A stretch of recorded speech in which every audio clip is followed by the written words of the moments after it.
The Reinvention of Edison Thomas, Chapter 12, Part 2. So who's on this squad? Asked Justin. Just the most popular kids, Sue Lynn and Mira and Maria and Tyrone and Kier. Who's Kira? Asked Justin. Not Kira, Kier, said Terry. Keir. As in Kier Delia? Asked Eddie.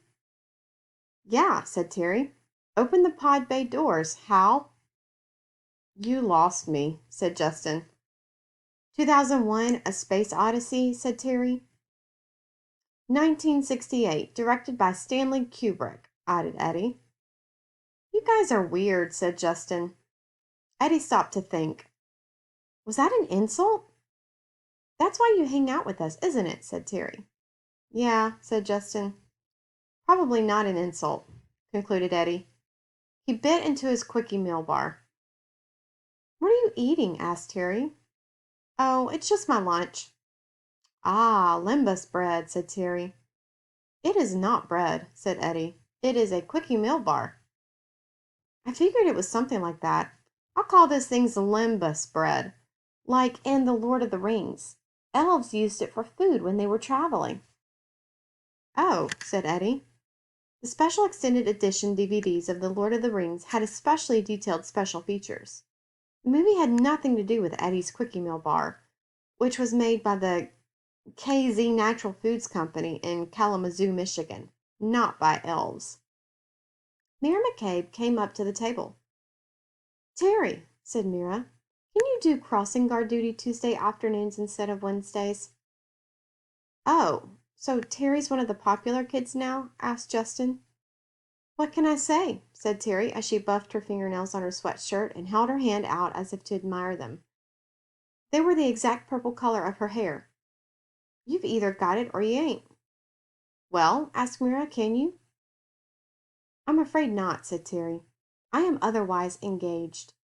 Sheesh, muttered Justin under his breath to Eddie. Get a load of Queen Terry. Mira sighed. Well, Bill can't do Tuesdays or Thursdays because he has Taekwondo after school.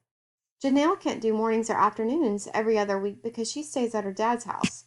And Keisha can do mornings but not afternoons. We'll never get this figured out. Sure you will, said Eddie. You just need to set up a simple spreadsheet. Simple, said Mira. All it takes is a couple of macros to sort through your data. Eddie? Said Mira quietly. Do you think you could do it for us? Sure. When do you need it by? Next week. No problem. Mira dropped a stack of random papers in front of Eddie. Thanks, she chirped and walked away. Eddie straightened out the papers, then hesitated as he thought of something. Justin?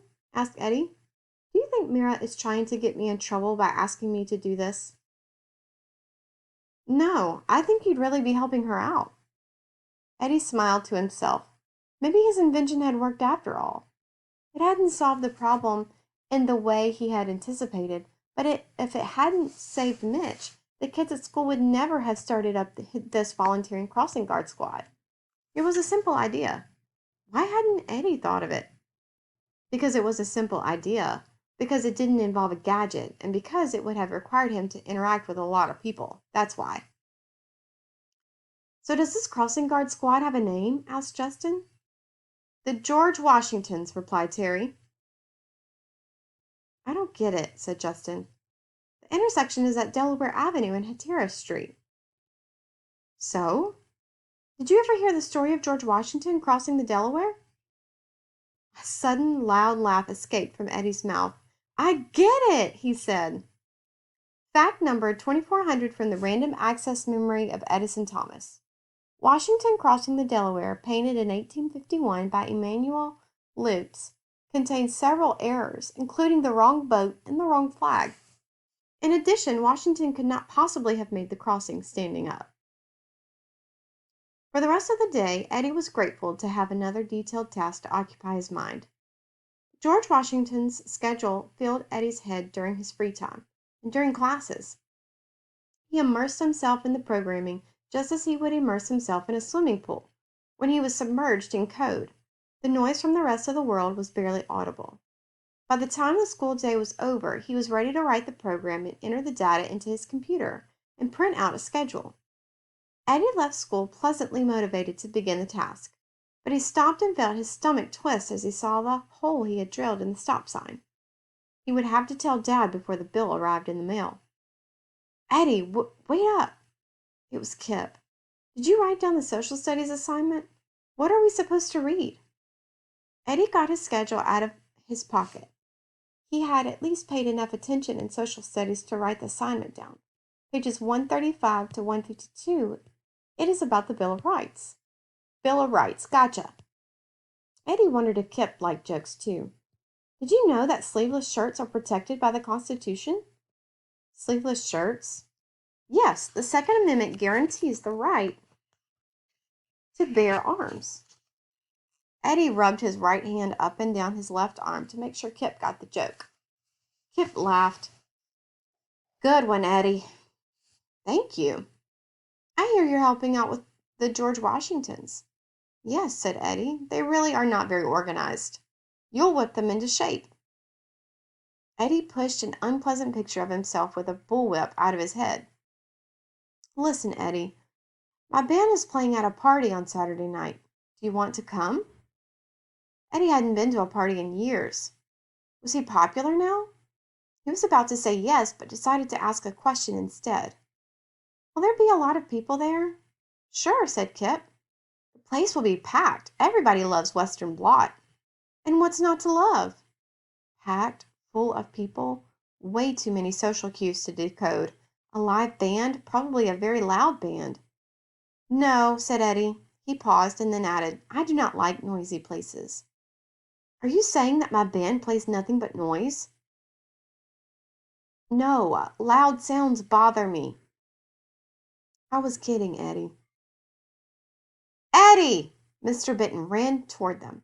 Eddie's heart began to race. Why was he in trouble this time? Eddie, I'm glad I caught you, Mr. Benton breathed heavily and bent over, clutching his side. It was too late to run away. Eddie didn't say anything, but waited for the principal to catch his breath. He was glad Kip stayed. Mr. Benton wiped his brow. I wanted to catch you before you left for the day. I just got word that Keisha Davis will not be able to attend the regional science competition on Saturday.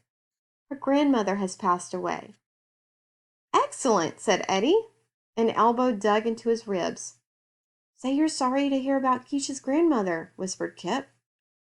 I am sorry to hear about Keisha's grandmother, repeated Eddie. Yes, apparently it was quite sudden, said Mr. Benton. Because the funeral is Saturday, you'll have to take her place.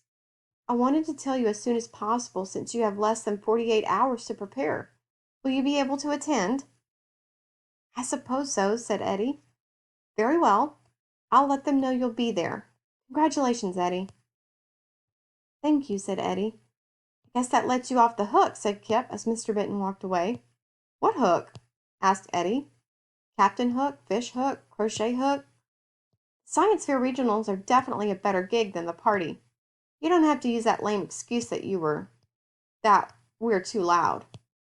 I did not mean that you were too loud. I just meant... Kidding. See you tomorrow. And he realized that he suddenly had a lot to do. He had promised Mira that he would finish the George Washington spreadsheet by next week. More importantly, he had to find his eddy coil and get it ready for regionals. So much to do, Eddie wasted no time getting home and getting to work.